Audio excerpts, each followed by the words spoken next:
It's 4:12 p.m. Your calendar shows one more meeting, a quick grocery stop, and dinner by 7. The sky out the office window is warm and ordinary, streaked with traffic noise and birds that don't know about bills. Then your phone vibrates. The company is restructuring. Therefore, your role is gone effective today. Before your breath returns, a second notification blinks. The lab wants to discuss results. Your tongue turns to sand. A third call: the school needs you right now.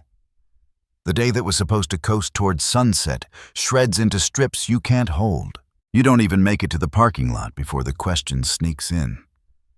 If I lost everything by sunset, who would I be then? We want a world with receipts. Be good, therefore good returns. Don't cheat, therefore life won't cheat you. Give, therefore receive. It's tidy, it's reassuring, it's also fragile. Because some evenings arrive, like thieves' markets dip storms. Rise someone else's brake lights don't light, or a rumor outruns your reputation. The math doesn't add up. When the equations break, your soul wants a defendant. God is easiest to subpoena. Explain this. Itemize it. Show your work. Long before your timeline and mine, a man named Job lived in a land called Uz. The text paints him with 4 brisk strokes, wholehearted, upright, God-revering, and the kind of man who steers clear of evil. He is not flashy. He is steady.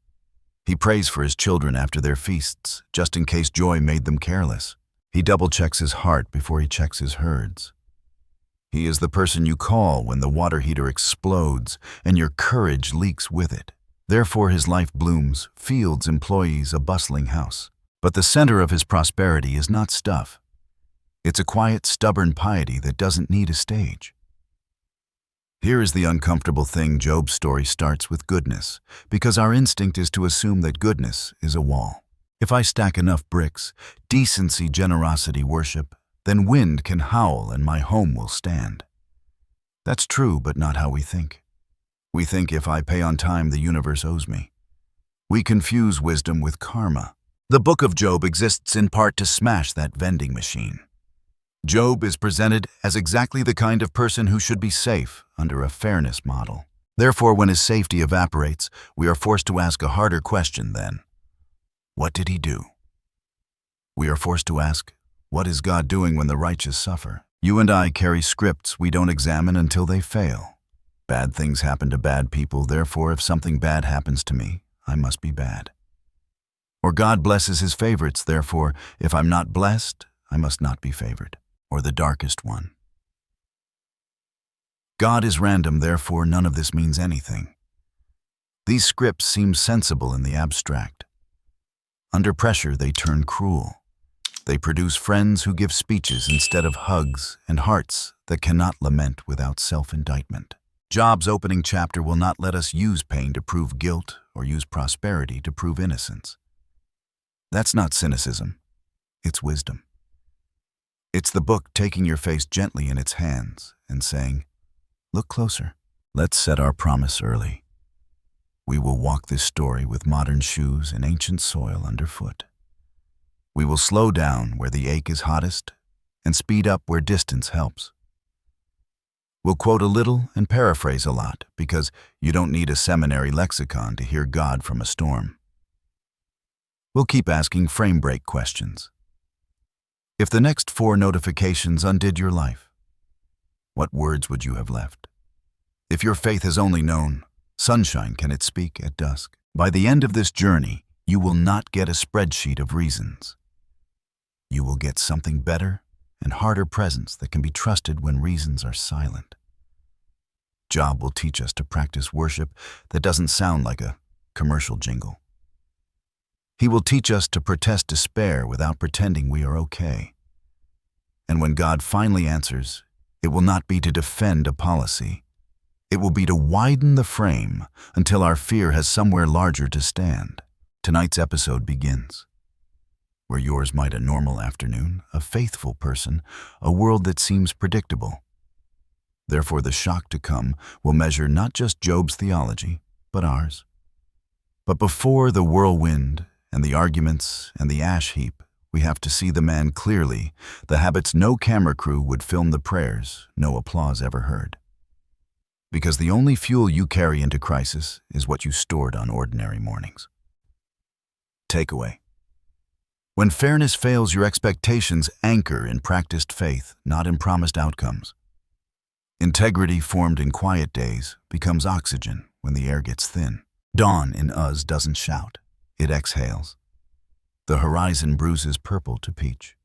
Goat bells clink. A cook fire coughs a first curl of smoke. Job rises before the house does. Therefore the day borrows his calm. He steps through a courtyard washed in dew, checks the gate latch, nods to the shepherd boy yawning by a pen. He is wealthy, yes, fields laid out like green paragraphs. Oxen steady as commas servants who respect more than fear him. But watch closer. His hands learn the day by touch, a rope, a hinge, a child's blanket pulled up from the night chill. The camera could pan to herds and ledgers, but the story wants you to see this quiet choices layered into a life. There were feasts last week. Laughter lapped up against the walls. The grown children told stories. Someone exaggerated for comic effect. A sister rolled her eyes and laughed anyway. Joy is not suspicious to Job. It is welcomed, therefore he works to protect it. When the feast smoke becomes memory, he wakes early and intercedes. Not a performance, not a show. He calls each child to mind and offers worship on their behalf. Paraphrasing what our text records, if hearts ran careless in celebration, let heaven cover what joy forgot. He doesn't control them. He carries them. Prosperity tempts us to keep score. We start to think life is a spreadsheet. Give here, get there. Sow, therefore reap. Donate, therefore never ruin. Job breaks that math. He's generous because he loves God, not because he found a lever. He is careful with the vulnerable because they are people, not points. He pays on time. He inspects scales. He looks a laborer in the eye and asks about home. All of this reads as boring on paper. But boring is the scaffolding of trust. You don't build a shelter in the storm. You live in one you built before clouds. Maybe your version looks like this. The alarm at 5:30 a.m. Therefore you pack lunches. You scan the bank app. You pray one simple sentence over every kid's head as you pass their door. You swap the nicer car when the neighbor's battery dies. You send the text, thinking of you today. You check the smoke alarm. You don't post it. You don't need applause to keep going. And yet, be honest, doesn't a part of you expect God to notice your consistency the way a boss notices punctuality? If I'm faithful, shouldn't I be safe? Here is the hinge. Job's faithfulness is not a subscription plan with perks. It is a posture. Therefore, when we read that his life blooms, we are meant to admire the man, not idolize the math. He is upright in public and private. He fears God in the way sailors fear the sea, not cowering but clear-eyed reverence that creates skill. He avoids evil not because he's allergic to fun, but because he knows poison when he sees it. He is the priest of his home, not a tyrant of his home. His prayers are blankets, not ropes. Frame break. What would it look like to priest your home this week? If you don't have kids, whose names would you carry before God by choice? If you're single, what rhythms make your apartment a chapel instead of just a charging station? Now, a warning one Job knows, and we will learn. The human heart hears stories like his and starts bargaining. We turn testimonies into formulas. We start to whisper, so this is how to keep pain away. But that is not wisdom. That is insurance fraud dressed in church clothes. Job's goodness is real. Therefore, we can celebrate it. Job's goodness is not a force field, but a foundation. There's a difference. A force field says nothing can touch me. A foundation says anything can hit me, and I still know where to stand. We should also say something about his leadership. The world often mistakes noise for lead. Job leads differently. He notices, he anticipates, he blesses. When conflict flares, he will step toward it, not around it. When decisions come, he will choose integrity, even when cheaper roads beckon. This too is priestly, to stand between chaos and the people you love, not as a wall they never see, but as a window they can look through and find God's light. If you walked through his estate at noon, you might miss him entirely. Not because he's aloof, but because he is woven into the ordinary. With the accountants, he asks better questions than profit. With the shepherds, he asks better questions than quantity. With his children, he asks better questions than success. He asks about truth and kindness and whether anyone was unseen today. Therefore, when catastrophe will one day hunt him, it will not find him hollow. He has been filling the inner rooms for years. And yet, linger here, Job doesn't flaunt his rituals to force God's hand. He knows what you and I forget. Intercession is not manipulation. It's participation. It is not telling God what to do. It is standing with God in what he loves. It is leadership at its most untelevised. When a father or mother, a friend or neighbor goes to God with another's name, the world shifts a millimeter in the right direction and nobody edits a montage. Would you be content to live that way if no one ever knew? Would you keep doing good if the weather ignored it? This is where Job stares us down gently, because what comes next will not be fair by our math. The storm will test whether our worship has a receipt stapled to it. Job's does not. That is why the story starts at dawn with quiet greatness, so that when the sun drops like a stone, we'll understand the kind of fuel already stacked for the night. Takeaway: practice priesting your world carry names. Keep honest scales love without levers.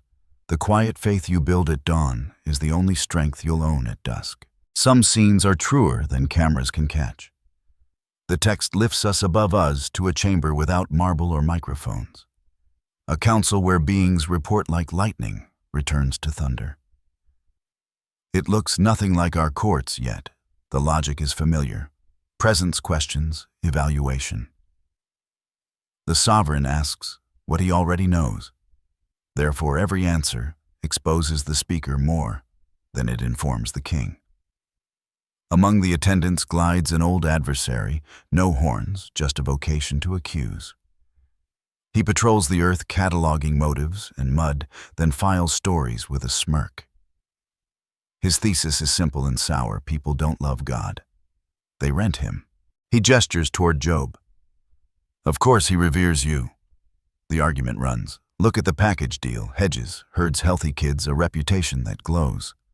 Remove the perks and the piety will evaporate. Or, in the famous needle of a line, does he fear God for nothing?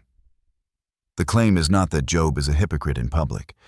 It is that Job's worship is transactional in private. Therefore, the contest proposed is not about livestock or weather. It's about love. Is there such a thing as reverence free of kickbacks? Would someone still sing if the gifts vanished, or do we all love the table and merely tolerate the host? You know this charge. You felt it sideways in human friendships. If I lost my status, would you still show up? If I couldn't pay, would you still sit beside me? Our culture trains us toward performance contracts disguised as relationships. Approval becomes a currency, belonging a subscription.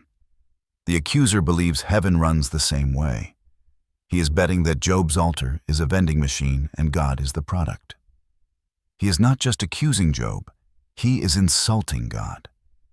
If God's worth requires gifts to prop it up, then God's glory is as fragile as Job's bank account. The sovereign accepts the test, but with a line. Everything he has is in your hand. The permission implies only do not reach the man. The leash is long enough to reveal, not long enough to destroy. Boundaries hum around the challenge like electric fence lines in tall grass, real, invisible, decisive. God is not the author of evil. He is the author who sets margins evil cannot cross. Therefore the coming losses, however violent, arrive inside sovereignty, not outside it. The accuser can shake, but he cannot write the ending. He can scorch fields, but not rewrite the story's theme. This matters because some of us stumble right here. We hear permission and picture a cosmic game, as if Job were a pawn sacrificed for sport. That is not this story. The test will not manufacture what is false. It will reveal what is true. It will not turn love into fear. It will uncover whether love ever stood without scaffolding. The permission dignifies Job with the chance to prove that worship can be non-negotiable. It also dignifies God by proving that his worth is not a bundle of benefits. Love to be love must be capable of surviving the subtraction of gifts. Frame break. If the perks fell off your faith, answers, applause, outcomes. What would remain? Would you still pray if prayer didn't fix the spreadsheet? Would you still sing if healing was delayed? This is not a guilt trip. It's an invitation to ground your worship in someone bigger than your circumstances. When you worship God, because he is God, therefore suffering can bruise you without stealing you. When you worship God for the package, but the package explodes, your devotion has nowhere to stand. Back in heaven's chamber, the gavel you can't see drops, as thunder you can. The accuser leaves with limits in his teeth. That line will matter later when we meet creatures no harpoon can tame. For now it means the next scenes, however horrific, are not evidence of a universe off its hinges. They are evidence that a question is being answered in real time. Is there a human who will adore without a receipt? The test is scheduled. The earth doesn't know yet. Uz is making lunch. The shepherds are counting. Somewhere a roof plank creaks with noon heat and nobody imagines wind. Therefore, when the messengers start running one, then another, then another, then another, we will not be watching random chaos. We will be watching a thesis collide with a life. If the accuser is right, worship will curdle as fast as milk in sun. If the sovereign is right about his servant and about his own worth, then grief will be real and faith will be realer. The camera will drop from clouds to dust, and we'll stand there with Job as the world he tended unravels faster than hands can catch. Hold this before we go. Limits exist. You may not see them, but they are set. Evil is loud, therefore we think it is free. It is not. Evil is fast, but it is leashed. Your story won't explain every why, and Job's won't either. It will give you something humbler and stronger, the courage to worship when proofs go dark, and the sanity to remember that your pain has borders. Takeaway. Anchor your worship in God's worth, not God's gifts. Tests do not create faith or love. They reveal the kind you already carry, and all of it unfolds inside God's limits.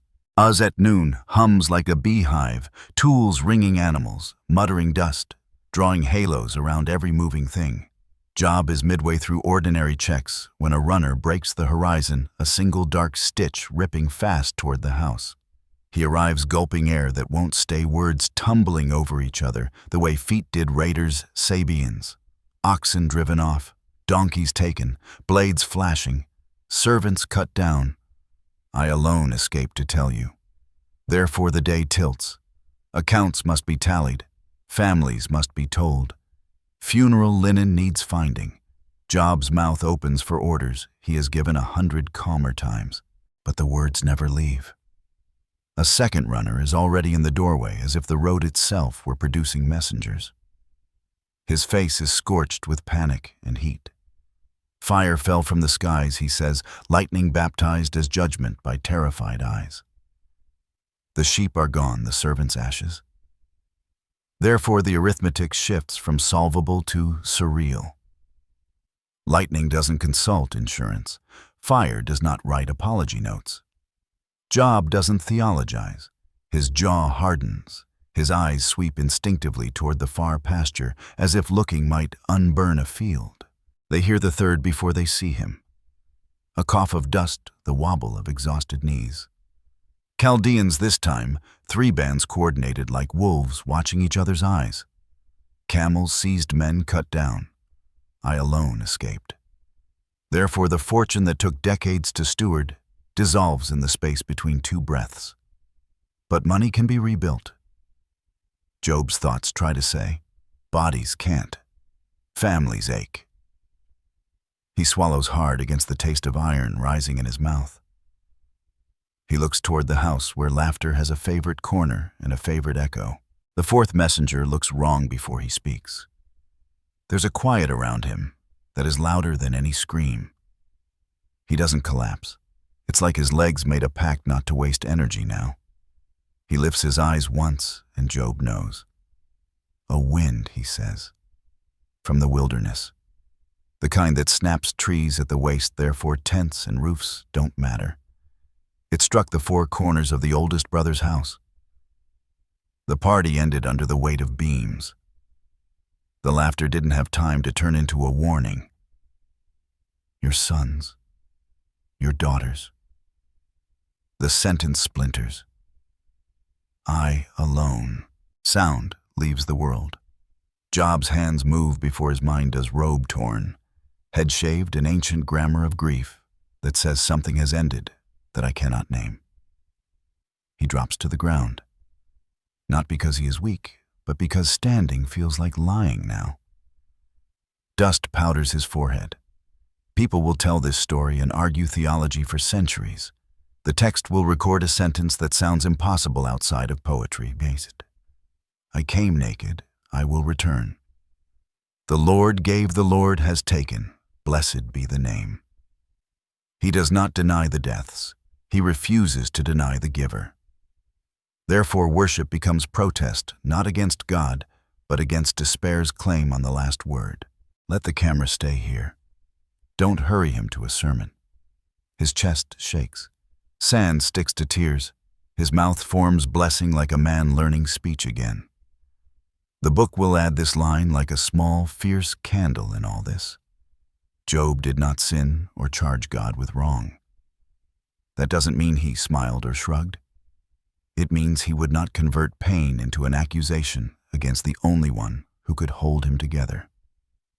He does not explain the lightning. He does not call the wind good. He does something braver. He tells the truth about loss and then tells the truth about God in the same breath. We have to talk about shock, because that is where many of us either implode or perform. Shock wants to numb, therefore, your brain bargains. Maybe it's a mistake. Maybe the text was a prank. Maybe she'll walk in laughing and say, "Got you."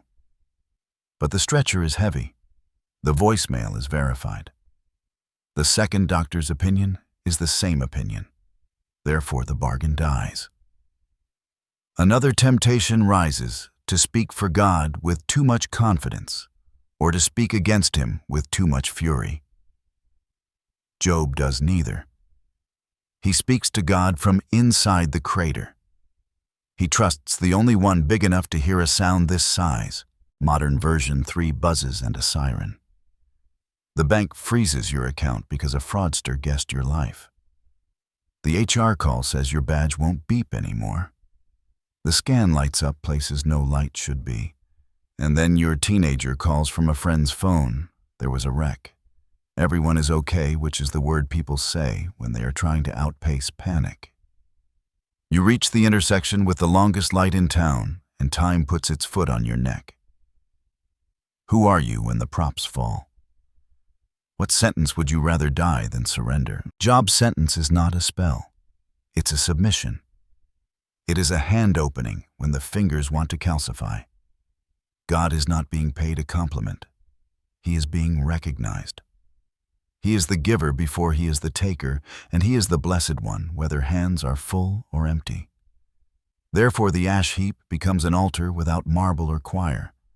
The torn robe becomes liturgy without lyric. Every angel in the unseen room stops moving to hear whether worship is possible after this. It is. Not pretty, not on pitch, but possible. One more thing, grief moves like waves, which means this scene is not the end of composure forever, or the creation of a perfect saint. Later Job will argue hard. He will lament raw. He will wish he had never been born. None of that cancels this moment. This moment anchors those later storms. Sometimes you get only one clear sentence on the worst day of your life, and it keeps the rest of your days from going dark. Write yours now, while the sky is still blue. Takeaway. Train one true sentence for the day of messengers' worship as defiance of despair. Grief can be honest, and God still worthy in the same breath. The council scene returns like a thunderhead that didn't finish speaking. The accuser shrugs as if the first storm proved nothing. Skin for skin, strip away health, and you'll hear a man's true creed. The sovereign permits a deeper cut, therefore the line moves closer. You may strike his body, but spare his life. And somewhere in us, sleep turns to pain without a transition. Boils bloom like burning stars from scalp to soles. Every seam of skin is a fault line. He cannot sit without hurting. He cannot stand without dizziness. He cannot lie down without fire under his breath. He chooses the dump outside the city because grief needs a place where nobody flinches. Ash heaps smoke, stray dogs argue, and shards of yesterday's jars glitter like broken moons. Job lowers himself to the ground and finds a pottery fragment with one clean edge. Therefore begins the liturgy of scraping slow strokes to quiet the itch that is not an itch, but a blaze. Dust coats his tongue. He measures the day by how long the sun takes to cross his forearm. Neighbors pause on the path, wanting to help, but afraid to touch the ruins grief has made. Pain colonizes everything. Food turns hostile. Sleep refuses treaties. The once commanding man must negotiate with his own hands to do what toddlers do without thinking. He is not pretending he's okay. He is guarding something he refuses to surrender. Integrity, not perfection posture. He has not built a force field. He is clinging to a foundation. Meanwhile, another sufferer enters the frame. His wife 10 fresh graves behind her, the house still smelling like absence. People roast her infamous line as if she said it to win an argument. She says it because despair has stripped her vocabulary. She wants the pain to stop, therefore she reaches for the loudest lever she can imagine, abandon the God who allowed this and let the story end. Job answers with words that have been polished by ache. He does not call evil good. He does not call God cruel. He refuses both blasphemy and pretense. In essence, he replies, "We received good from God with open hands. Shall we not stand under hard weather without indicting the sky?" Therefore he keeps his lips from sin not by silence, but by honesty that will not sign false statements about God. This is not stoicism. This is reverent defiance of despair. The ash heap becomes a chapel again, without marble or hymn, only dust and breath. Limits still hold his life is spared. Mercy exists even in triage. Let's dignify the wife a moment longer. She too worshipped at those family feasts. She too buried children whose laughter still echoes in hallways. Trauma compresses compassion into impatience. When bodies break, marriages often misfire. One wants quiet, the other wants answers. One wants God confronted, the other wants God held. Therefore conflict sparks on top of grief like lightning on dry grass. Job doesn't shame her. He calls her words foolish, not her. He refuses to let a moment of exhaustion become the story they both believe. Modern parallel chronic illness turns the map of your body into disputed territory. Friends mean well, therefore they send articles and smoothies. Some prayers feel like pressure to perform. You can't plan next month because you can't predict next hour. Paperwork multiplies. Pharmacies miscount. You learn the names of receptionists by their voices. The story does not cancel your ache with quick miracles. It honors the ache by telling you there is a way to hurt without hating the one who holds you. Limits still hold your life is spared this hour. Mercy can thread even the waiting room. And help is already on the road. 3 friends have heard and are coming for better and for worse. The Spirit translates. Therefore do not despise the small liturgies of endurance, the shower you manage every third day, the walk to the mailbox, the gratitude for 10 quiet minutes when the pain decides to blink. None of it is wasted. You are not failing God by being finite. You are meeting Him where He has already promised to be. One more frame break before the friends arrive. Where are you tempted to trade integrity for explanation, to say untrue things about God, to make a spreadsheet balance, to say untrue things about your pain to keep the room comfortable? Choose neither. Choose to be faithful and frank at the same time. That choice won't heal sores, but it will keep your soul from infection. Therefore, when counsel comes good, bad, mixed, you'll have a center that can listen without surrendering what God already told you in the dark. Takeaway. When pain shrinks your world, choose integrity over explanation. Refuse both denial and blasphemy. Tell the truth about hurt and the truth about God, and let that be worship. Word of Job's ruin moves faster than caravans. 3 friends men with mileage on their sandals and miles in their eyes hear and start walking. They don't wait for a convenient week. They set their faces toward us because friendship isn't a calendar. It's a compass. Therefore the road gathers them the way grief gathers people who once shared bread. When they finally see him, skin-cratered clothes, torn, a man sitting in ash with a shard for a tool, they do not recognize the friend they loved. Recognition arrives as a wound, therefore they let their bodies speak before their mouths do robes, rip dust, flung tears, unhidden. They sit on the ground with him. Not a stool, not a chair, the ground. 7 days, 7 nights.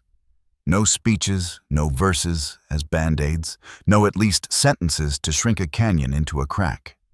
They saw that his pain was very great, therefore they refused to compete with it. Silence becomes the only sentence big enough for the crater. Their presence does what explanations cannot. It shares the weight so the man can keep breathing. This is the best thing they will do in the entire story, and it happens with their mouths closed. Silence is not avoidance here. It is honor. When grief is fresh, language is too sharp, like handing a newborn a knife. The friends let the first storm spend itself without trying to steer it away. They keep watch the way you keep watch in a hospital hallway at 3 a.m., counting the beeps, listening for the nurse's shoes, praying without threading words. Therefore the ash heap becomes a chapel with 4 congregants and no sermon. There is nothing efficient about it. That is why it works. Modern picture, your friend's living room smells like casseroles and lilies. You arrive without a plan beyond staying. You switch your phone off. You put the kettle on. You fold the blanket that keeps getting kicked to the floor. If someone asks what they should do next, you say, "Not today." When the doorbell rings, you screen the visitors the way bouncers protect a fragile club. You do not offer timelines. You resist the urge to explain tragedy with a diagram or reassure with a slogan. Therefore, your presence tells the truth. Love is here, and love is not in a hurry. Frame break. Who needs you to sit on the ground for a while, not fix? Sit. Who do you need to let in, even if your ash heap feels too messy for company? Some of us learn to protect others from our pain. But protecting people from love is another name for loneliness. Let one safe person see the ash. If you are the friend, choose one simple liturgy soup, a short walk, a grocery run, a sink of dishes, a quiet car ride. Presence over performance. That's the lesson the friends teach before they forget it. Silence also gives the sufferer permission to speak first. Order matters. If the broken-hearted opens the gate, words can be honest without being hijacked. If the friends speak first, grief often becomes a debate. Therefore, a week of waiting is not wasted time, it is trust. They are saying with bodies, "We will sit at the pace of your pain." They are saying with tear-wet faces, "We are here to hear." The human nervous system reads that message more deeply than any paragraph. Safety is a presence, not a proposition. Let's underline what they did not do. They did not run an audit of Job's past to find leverage against the present. They did not say, everything happens for a reason, because the sentence, even if true, arrives like a lid on a boiling pot. They did not weaponize hope to silence sorrow. They did not curate a memory reel to distract from the moment. They did not shrink God to a slogan or inflate themselves to saviors.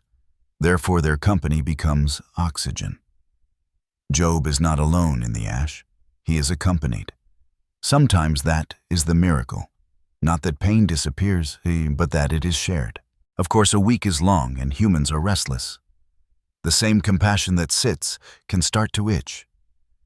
Explanations masquerade as comfort. The urge to help becomes the hunger to fix. But let's give them their flowers for the part they get right. Grief requires witnesses. Witnesses require patience.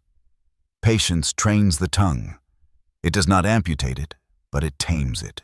When Job finally speaks, when he curses the day of his birth instead of cursing God, he will be answering an environment the friends created, one where raw truth can surface without being swatted down. Practical moves for your next ash heap visit arrive without questions that start with why. Offer specifics, not let me know if you need anything. Bring disposable plates. Take trash out. Send 3-line texts that demand nothing back. Sit near enough to be felt, far enough to be breathable. Set your phone face down. If scripture rises to your lips, let it be a whisper of solidarity, not a gavel. If silence stretches, do not panic. Stretch with it. Therefore, your friend's nervous system can stop bracing for impact and start resting. Soon, these same friends will trade presents for platitudes. They will build a courtroom out of good intentions and tidy formulas. We will analyze that failure next. For now, learn the skill they briefly master, shared silence as holy work. In a noisy world that confuses volume with care, you can be the quiet that heals.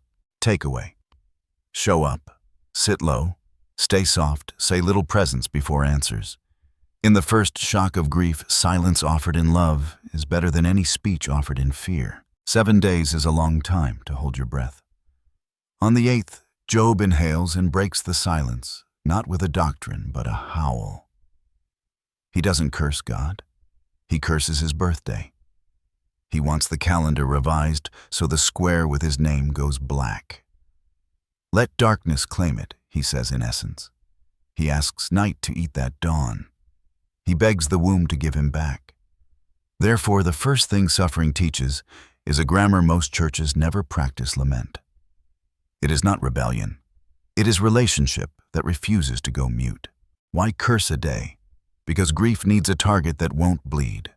Job will not slander the character of God, but he will map the crater honestly. He asks why light is given to those who only meet it with groans. He confesses that he feared this kind of collapse long before it arrived. Anxiety didn't lie to him. It rehearsed him. He is not tidy. He is true. If you have ever stared at a ceiling and wished you could unbe, you are not disqualified from faith. You are speaking Job's language. Eliphaz goes first among the friends, gentle voice, elder tone, the kind of counselor you'd trust with the keys. He reminds Job, you used to strengthen others, therefore be strengthened now. He adds a midnight story, a shiver of a vision, a whisper that no human is more righteous than God. Hard to argue. Then the turn: you reap what you sow. In his system, lions who maul end up toothless. Sinners birth trouble like sparks flying up from a fire. Therefore, if calamity is here, some seed must have been planted. Repent, and dawn will return. That math is comforting when you're safe. It gives us control. Sow good, reap good. Sow evil, reap evil. We put it on coffee mugs and call it wisdom. But the book of Job exists to expose what happens when karma language is used as a cudgel. Eliphaz's counsel is half true and therefore dangerous. Scripture will elsewhere celebrate sow-reap patterns, but wisdom literature also contains counter-proverbs because the world is not a vending machine.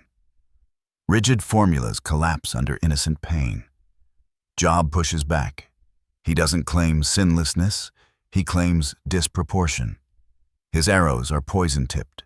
His nights are measured by nightmares, his days by the distance to dusk. Modern translation.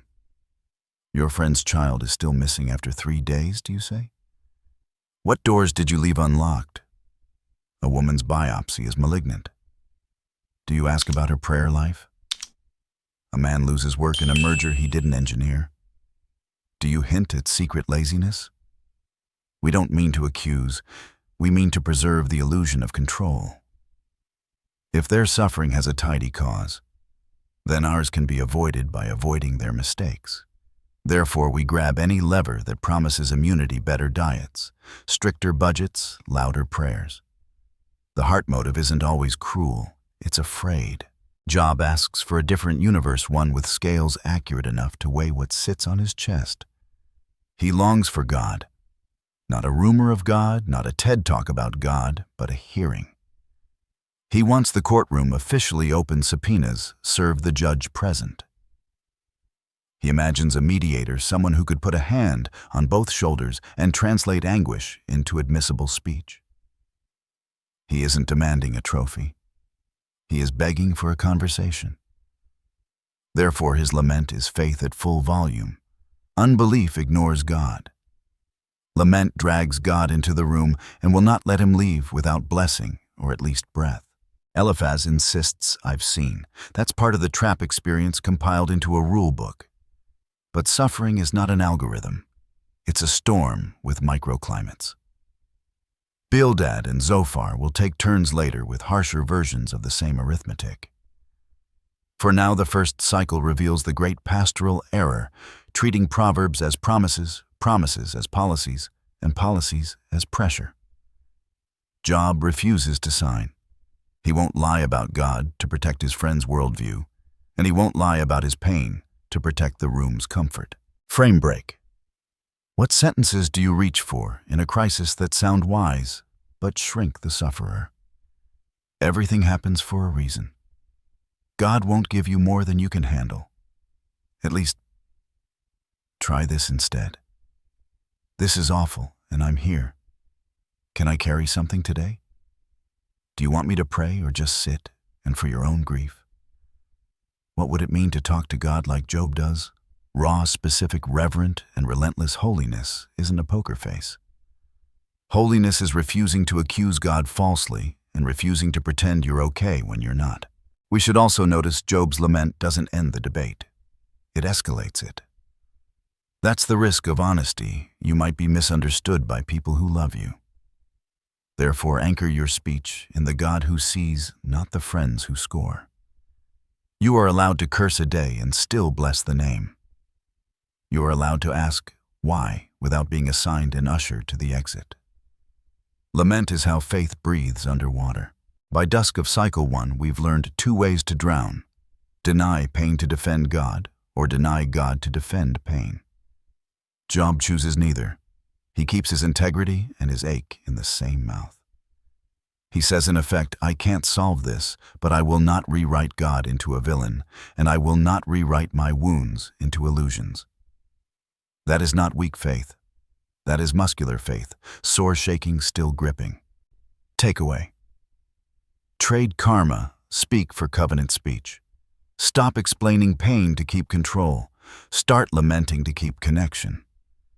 Talk to God honestly, refuse tidy blame, and let faithful grief be your protest against despair. Round 2 doesn't soften, it sharpens. Bildad and Zophar trade sympathy for certainty. The wicked spring like weeds, they argue. In essence, therefore, they wither by evening. If your world collapsed, that says enough. The logic is tidy, but cruelty hides in tidy places. They quote proverbs like subpoenas, stack examples like evidence, and aim all of it at Job's chest. Reputation turns courtroom once he was the man others rose for. Now even children smirk when he passes. Job answers without varnish. I know about God's power, he says in paraphrase. I can recite the same verses you can. Therefore stop acting as if my pain proves my guilt. He cannot out-comment the rumor his friends prefer. He can only keep telling the truth. What does being misunderstood do to a soul? It doubles the weight injury, outside suspicion, inside. Chapter 29. Remembers the old days, lamps of favor, the poor blessed leaders silent when Job spoke. Chapter 30 bleeds the mockery, the night stretched thin, the body a drum skin tuned too tight. Friends keep firing theology. Job keeps asking for God. Not a defense brief, the defendant. He wants a hearing, not a hashtag. He's not asking for exemption from suffering. He's asking for the presence that makes suffering bearable. Therefore he refuses both flattery and self-hatred. He won't invent sins to satisfy formulas, and he won't pretend immunity to satisfy pride. Then comes the oath. Chapter 31, a legal deposition turned into prayer. Job doesn't preen, he invites audit. I made a covenant with my eyes. He says not a boast, a boundary. He walks through his life department by department, desire, money, power, enemies, hospitality. If I've let lust set my root, therefore let judgment fall. If my hands skimmed wages, therefore let my fields grow for someone else. If I ignored the cry of the poor, but feasted anyway, then let my own arm fall from its shoulder. If I put trust in gold, if I gloated at my enemy's bad day, if my door stayed shut to the traveler, then write it down against me. Integrity here is not I've done everything right. It is search me fully. He drags closets into daylight and hands God the key. This is the opposite of image management. In modern terms, audit my books, check my browser, call the widows, ask the farmhands, read my group chats, scroll my DMs, examine my tax returns, interview my competitors. He is not performing for the gallery, he's inviting the judge. Therefore, the oath becomes a shield, not against suffering, but against the cancer of duplicity. We keep waiting for a crack, but the testimony holds not sinless, yet not secretly scheming. Meanwhile, the friends grow harsher. Zophar paints a morality play where wicked joy is short-lived and vomit follows stolen bread. Bildad shrinks humanity to moths and maggots before sheer majesty. Job answers with a storm of doxology. You can almost hear chapter 26. Thunder, yes, God is vast, he breathes frost. He wraps waters in thick clouds. The pillars of heaven tremble, therefore stop pretending that reciting power explains my pain. By the close of cycle, 3 speeches sputter. Job signs his statement the way a witness signs the last page of sworn testimony. Here is my mark. He is not asking to be proven right over neighbors. He wants to be rightly related to God. He believes there is a Redeemer somewhere in the wings, someone who will vindicate life even if dust is all that's left of his body. He doesn't know the timetable. He knows the character of the one he wants to face. Therefore, he stays in the courtroom of the soul until the judge appears. Integrity for him is openness plus obedience. Nothing hidden, nothing hoarded, nothing negotiated. When the whirlwind finally comes, it will not crush that honesty. It will crown it. Frame break for us. When accusations circle, what can you swear to with a clean mouth? Write your own chapter 31, not for the internet, but for God. Name the places you are temptable, desire money, attention, and set therefore clauses that tie you to truth. If I shade expenses, therefore I will call it theft and make restitution. If I savor my enemy's failure, therefore I will pray, blessing by name. If I scroll where my eyes shouldn't live, therefore I will place real limits and invite real eyes to see. That isn't legalism, it's light. Your goal isn't to win a debate with friends, it's to stand in a storm with nothing to hide. When rumor hunts you, you cannot outpace it. You can only outlast it.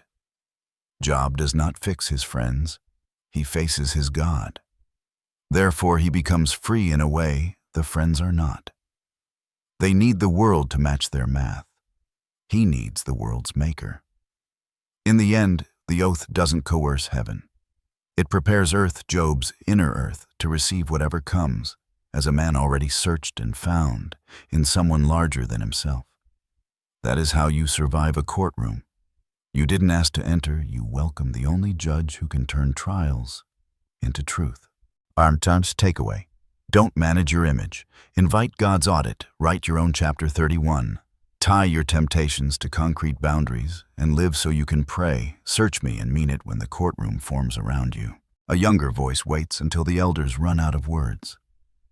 You can see him in the corner, fists opening and closing, the way a paramedic paces while managers argue policy over a bleeding man.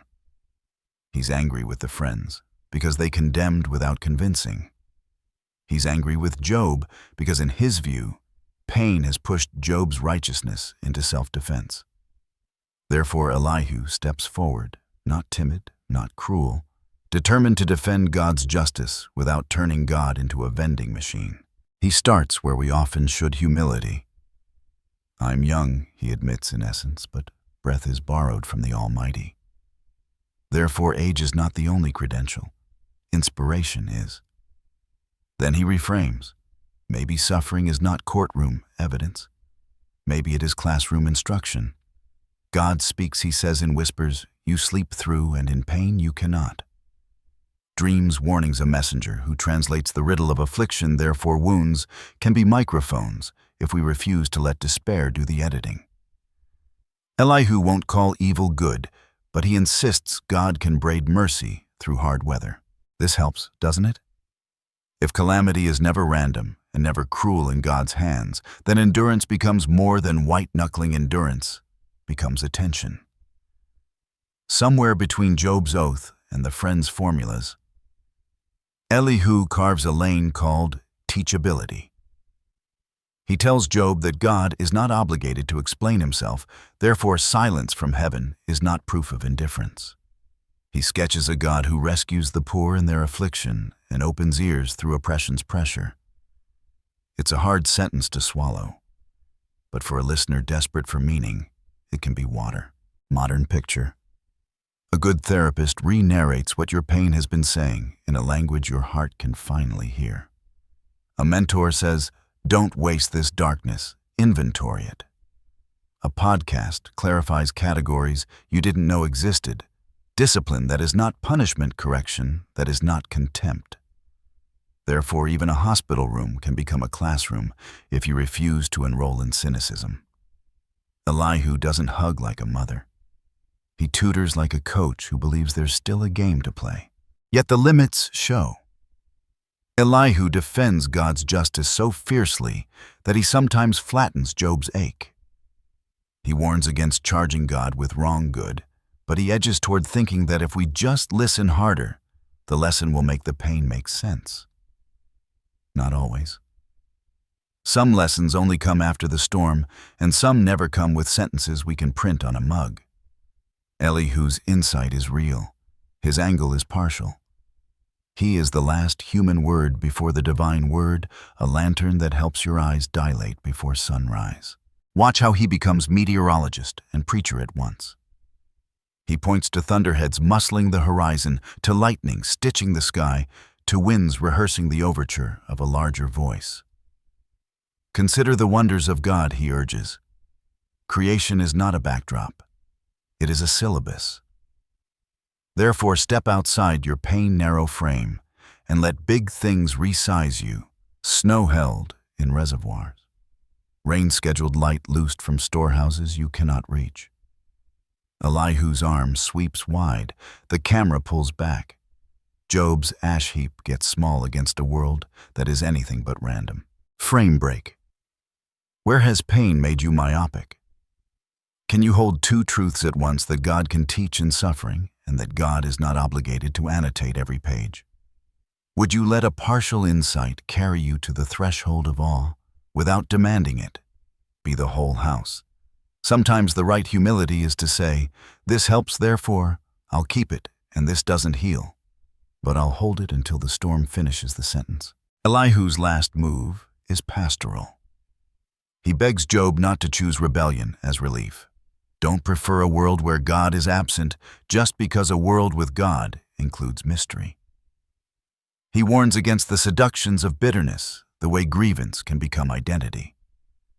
Therefore, he says, remember to magnify his work not because praising erases pain, but because praising prevents pain from becoming your whole map.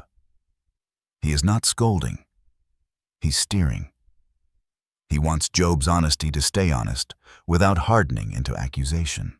And then mid-sentence almost the weather answers him.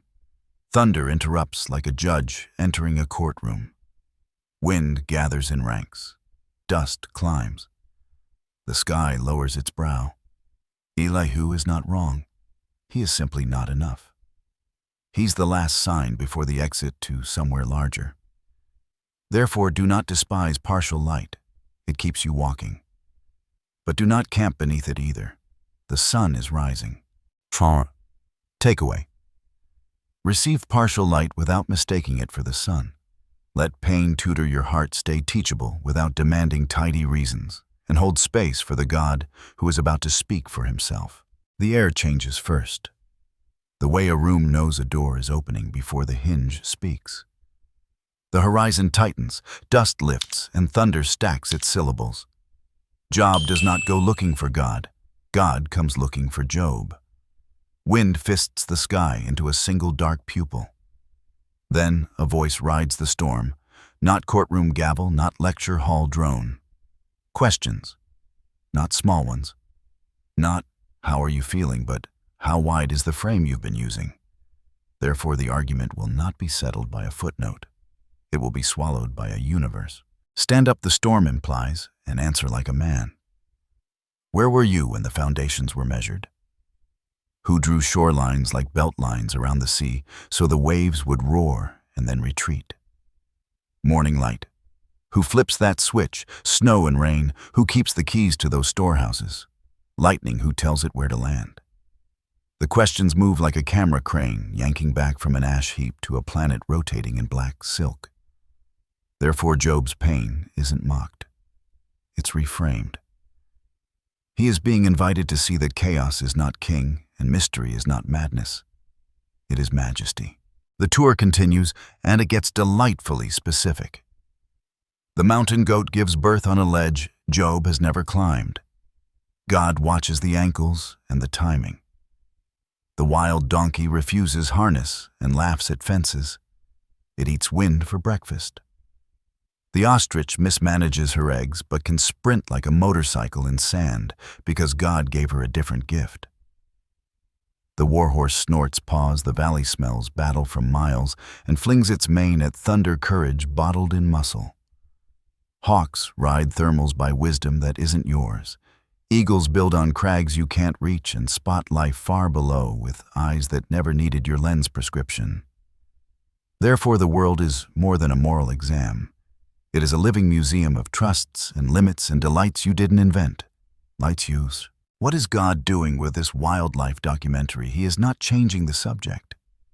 He is changing the scale. Job's questions assumed a universe small enough to audit. God's questions reveal a universe large enough to trust. If someone can choreograph light leash oceans, time pregnancies on cliffs, wire joy into a horse, and give wings to harsh deserts with unplanned rain, then perhaps he can be wise toward your particular midnight without presenting the minutes to the court. Awe doesn't cancel grief. It puts grief somewhere it can breathe. Frame break. When was the last time you let wonder have your full attention? No phone, no agenda, just sky. Go outside at night and count until counting fails. Watch a storm form on a weather radar, then walk to a window and feel what the radar can't say. Step into a zoo and treat it like a cathedral. Therefore, do the thing Job is being moved to do. Let creation tutor your proportions. You are not trivial, but you are not the axis. That is good news. The world's weight does not rely on your explanations. It rests on a wisdom older than your wounds. We should underline mercy here.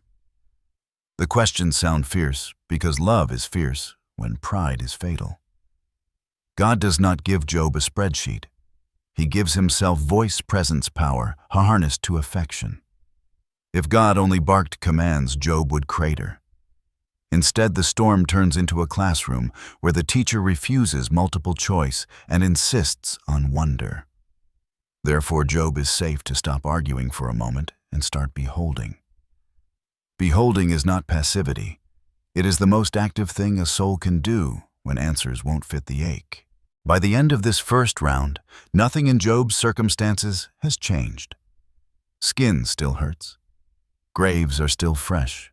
Friends still fidget. But something in his posture has begun to move.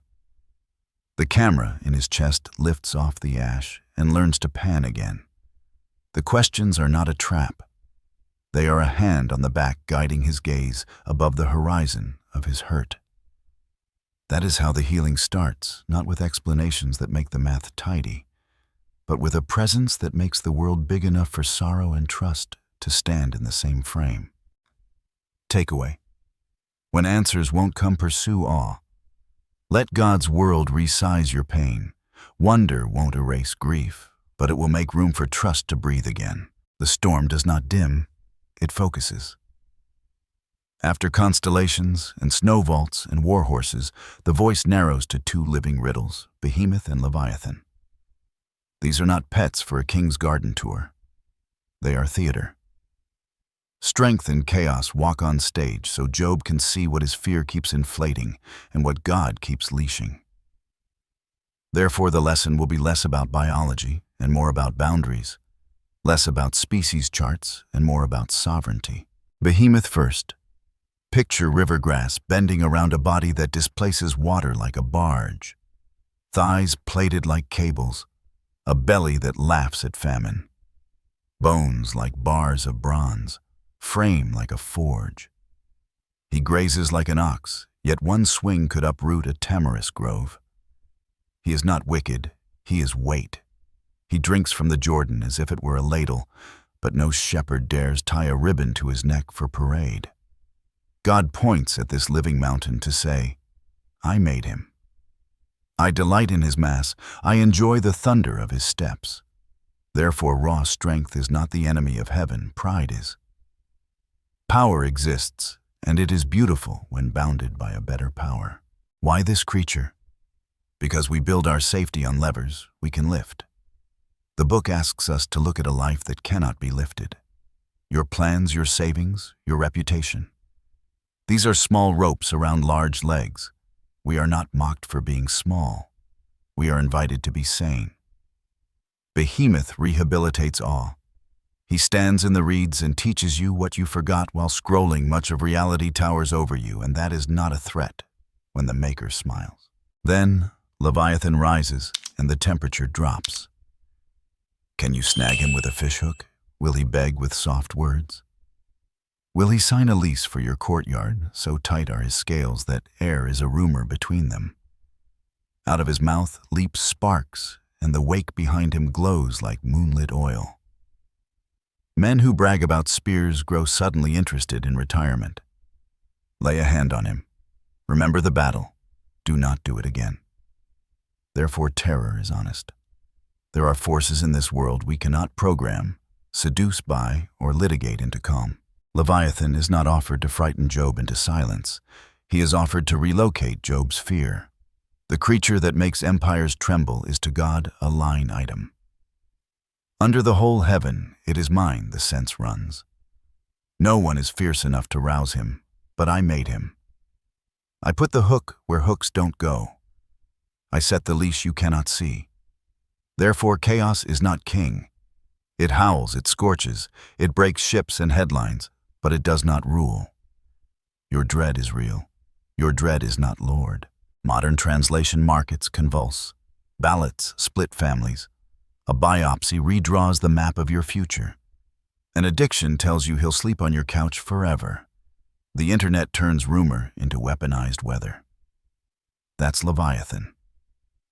Try a hook. He snorts. Draft a perfect comment. He grows. Pretend you aren't afraid. He smiles. But stand near the storm and listen to the voice, Leviathan is on a clock on a leash under a hand. Therefore you are free to do human things. Repent, rest, act justly, love well, tell the truth without needing godlike results. Sanity returns when you trade control for trust. Frame break, name your Leviathan. Say it out loud. Mark its malignancy media outrage, memories that hunt your sleep. Name it, therefore you can stop wrestling fog and start looking for the leash you cannot set, but God has already set. Do not pray for pets. Pray for perspective. Ask for the courage to live faithfully in a world where monsters exist and still do not own the map. We should say what the text does not. It does not turn evil into good. By wordplay. Lightning that burned a field is not called blessing. A fallen roof is not called lesson. The point is not to euphemize harm. The point is to dethrone it. Behemoth says strength isn't sinful just because it scares you. Leviathan says terror isn't sovereign just because you tremble. Therefore, worship is no longer a bargain chip you play for protection. Worship becomes a posture you keep when protection fails. You bless the name because the name sits above the waters that drown other names. Some get stuck here, arguing taxonomy. Hippo or sauropod croc or chaos dragon. Have your fun.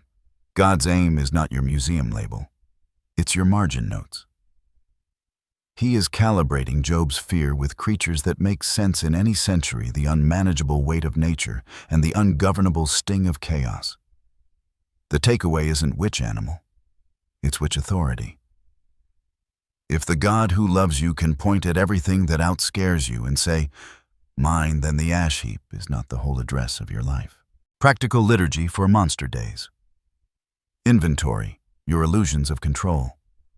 I think my plan guarantees X, therefore renounce the lie kindly. 2. Draft a small obedience. One honest call, one confession, one neighbor help, therefore act within your true size.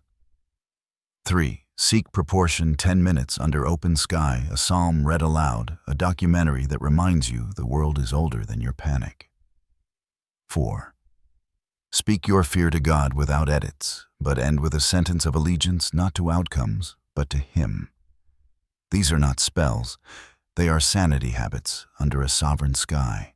By the end of the creature duet, nothing external has changed. Graves remain. Skin still hums with ache. Friends still want a theory. But Job is shrinking his accusations and enlarging his adoration. The world is wild and not lawless, terrible and still tended. He can say soon and simply, I had heard, now I see. The seeing is not of reasons, it is of someone. Monsters exist, and they are on his desk. The river still runs, and Behemoth still shivers at dusk like a hill alive, and Leviathan still burns lines on the sea, and God still calls them by name without flinching. Therefore Job can breathe. Takeaway. Name your chaos, then trust the leash strength and storm are real, but they are not sovereign. Trade the fantasy of control for the practice of worship under a wiser hand. Stormlight thins to a clean, breathable sky. The ash still clings to Job's skin, but something in his chest has changed locations. He does not receive a spreadsheet. He receives sight. Small words come the kind you can say, with a throat scraped by sand I had heard, now I see. He retracts the lawsuit, therefore he stops demanding the minutes of heaven's meeting and asks instead for the mercy of presence. This is not an admission of a secret scandal. It is a surrender of a small frame. Pride wanted an audit. Awe wants a guide. God turns not to crush Job, but to correct the friends who mistook formulas for fidelity. You have not spoken of me what is right as my servant. Job has the sense runs, therefore they must bring offerings, and Job must pray for them. Feel the reversal. The man in ashes becomes a priest again. The one they lectured must intercede so they can be forgiven. Grace drafts the wounded into the work of healing. Job prays and heaven answers, acceptance extended fellowship, repaired a community reknit by the very hands grief tried to empty. Restoration arrives, but not as rewind. Fields replenish. Flocks double. Tents rise. Friends bring coins and comfort too late for yesterday and just in time for tomorrow.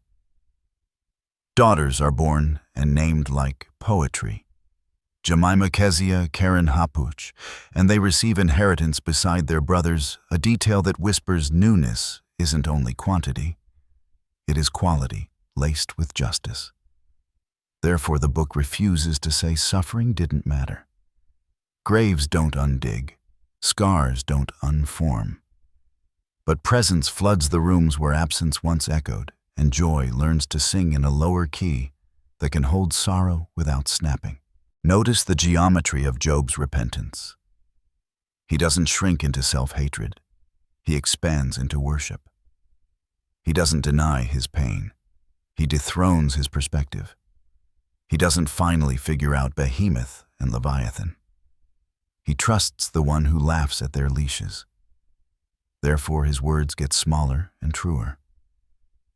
I spoke of things too wonderful, he admits. That sentence heals because it trades control for wonder, grievance, for gratitude, interrogation, for intimacy. Small words open a wide world. Frame break, what are your small words? I'm sorry. I trust you. Search me into your hands. Choose one sentence you can say on a hospital bed or in a quiet kitchen after the door clicks shut. Therefore, when your mind scrambles for control, your mouth will already know its work. And who needs your intercession? Which friend misread you and still deserves your prayer?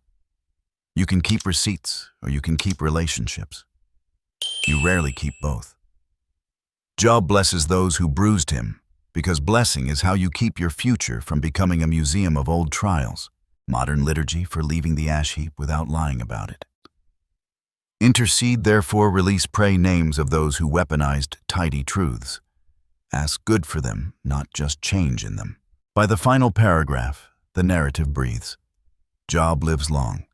He sees generations. He dies full of days, which is not code for pain-free, but a benediction over a life knit back together by hands that never once lost the thread. The question from our title returns like a friend. What if you lost everything by sunset? Who would you be then? The book of Job answers without flinching. You could be a worshiper who refuses despair's crown, a priest who prays for people who didn't deserve it, a human who walks forward without answers, because presence is enough light for the next step. Therefore, let the credits roll over this, scars that do not shame you, awe that does not abandon you, and love that keeps choosing people over proofs. You do not need to win the case to find the judge kind. You do not need to leash Leviathan to live free. You need small words, a wide world, and a God who still speaks from storms and from kitchens. Start there. Begin again. Bless the name. Takeaway. Trade big explanations for small allegiance, repent. By enlarging your view of God, pray for those who misread you. Rebuild with ordinary faithfulness. Restoration is not rewind, but relationship renewed under a wiser sky.